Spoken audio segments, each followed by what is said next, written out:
आइए समझते हैं क्वेश्चन नंबर 1 का फिफ्थ पार्ट। इसके फिफ्थ पार्ट में भी एक पॉलिनोमियल दिया गया है, थोड़ा डिफरेंट टाइप का पॉलिनोमियल है। इसमें भी हमें पहले इस पॉलिनोमियल के जीरोज फाइंड करने हैं, then the relationship between zeros and the coefficient, और उसके जीरोज का और कोफिशिएंट का रिलेशनशिप जो है उसको क्या करना है, वेरीफाई करना है। तो सबसे पहले इस पॉलिनोमियल को हम सॉल्व करते हैं। तो यहाँ पर क्या कर सकते हैं, इसमें जरा दिमाग लगाइए। तो हम क्या करेंगे, इसमें टी स्क्वायर को एज इट इज रहने देंगे और 15 जो है माइनस का, इसको दूसरी साइड ले जाएंगे और तो यहाँ से टी की जो वैल्यू आ जाएगी वो प्लस माइनस रूट 15 आ जाएगी। इसका मतलब हमारे दो रूट आ गए, एक रूट इसके क्या आ गए, दो जीरोज आ गए।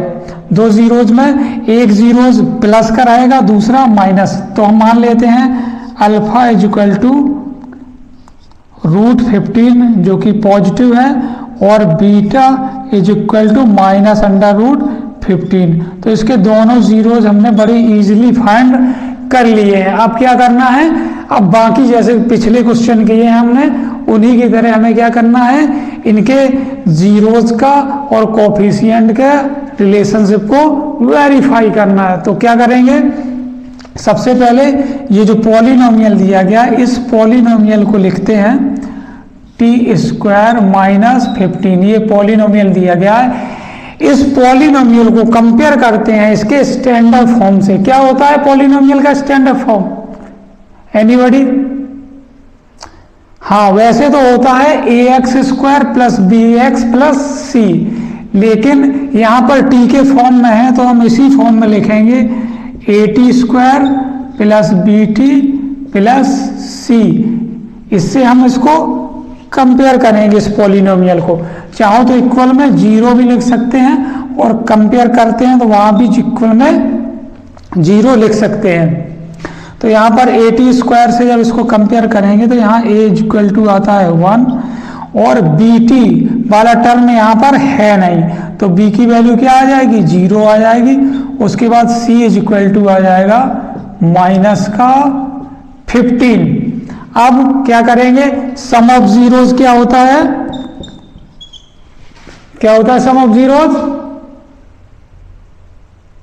Alpha plus beta minus B upon A. तो क्या होता है माइनस बी अपॉन ए।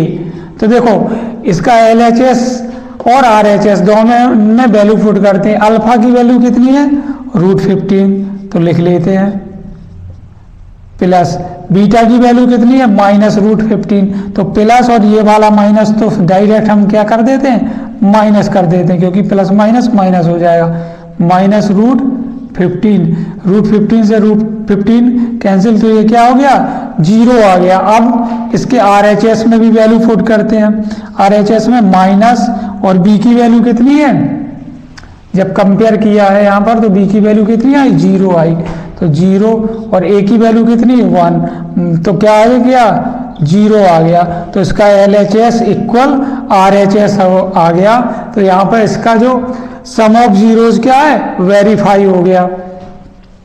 अब हम क्या करते हैं, product of zeros. Product of zeros क्या होता है, क्या होता है, alpha into beta. Alpha into beta is equal to क्या होता है फॉर्मूला, सी अपॉन ए। तो अल्फा की वैल्यू कितनी है, रूट 15 इंटू बीटा की वैल्यू कितनी है, माइनस का रूट 15।